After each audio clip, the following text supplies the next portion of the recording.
Continuing on with Shaw Spotlight's coverage of what's happening in and around Saskatoon during the pandemic, I'm Simon Hyatt, joined today by the brand new manager of the Saskatoon Zoo out at Forestry Farm, Jeff Mitchell. Jeff, first of all, thank you for taking a couple minutes to chat with us.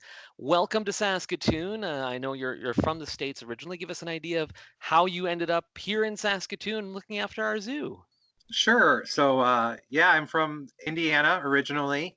Um, I started my career at the Shed Aquarium downtown Chicago, and then moved to the Brookfield Zoo. Was at the Cincinnati Zoo for a little bit. In the last few years, I've been running the Henson Robinson Zoo down in Springfield, Illinois.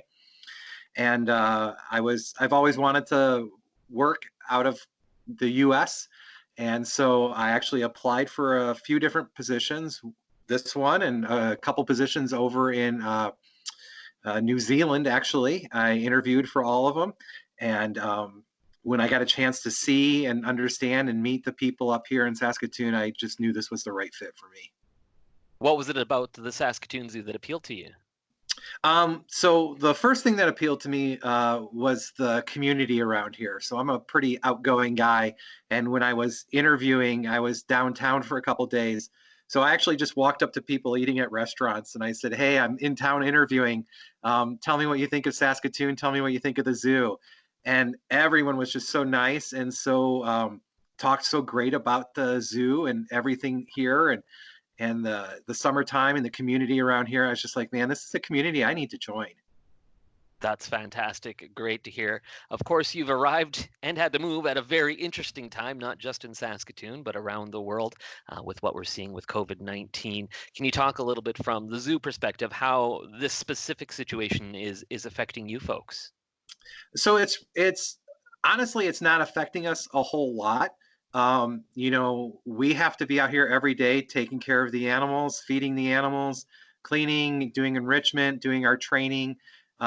Where it's affected us most is just trying to stagger how we're getting along and how we're moving around the zoo, making sure we're wearing masks, going into the back areas and things like that. But reality is, we're out here every day, 365 days a year, no matter what and what's going on in the world. So, the keeper staff, the maintenance staff, they're pretty incredible out here. I mean, I'm not going to compare them to the doctors and the nurses that are working 40 hours a week, 80 hours a week or whatever they're working. But, we're out here working our 40 hours a week, really making sure we take really great care of these animals. And it's a privilege to see how well everyone's kind of come together to work. And of course, one of the big factors is it's not just the four-legged creatures that you have there at the zoo. You have two-legged visitors, and obviously, that side of things has been impacted. Facilities right across the city, and I'm guessing no different there at the zoo. Yeah, no, we are not open right now to the visitors, and it's actually made a few interesting things. Some of our animals I quite honestly think they're missing seeing the kids running around and seeing some of the visitors and whatnot. So, we go out of our way to make sure that we're out there giving them the extra enrichment, giving them the extra training time, making sure that we're taking really good care of them. Some of them, like the elk, they're just elk all year round. They don't care who's here or who's around. And there's other animals that I really truly think are missing some of the interactions that they get with the people. That's fantastic. And of course, this time of year, no matter what's going on globally, in the natural world, this is always an exciting time of year because you get those newcomers showing up. And I know you folks just had a couple of new additions as well. We did. We had two Mouflon sheep babies born not too long ago, a boy and a girl. And so, we're expecting a few other babies born here soon. And so we'll keep the public posted on those, posting some of those pictures out on on the city's Facebook and doing some press releases and whatnot. So, yeah, I know it's been inspirational, having some of the people who, don't know me have just come into town and they're sending emails or they're calling the zoo and saying, hey, we want to thank you for all the stuff you're doing and thanks for helping us, get a little bit of neat positive news out there. So it's really been nice to hear. As we look towards the future with the Saskatoon Zoo, what do you can you in general terms give us an idea of what you'd like to see in terms of the direction of the zoo? Any big changes coming or small changes or just what you'd like the zoo to look like in the coming years?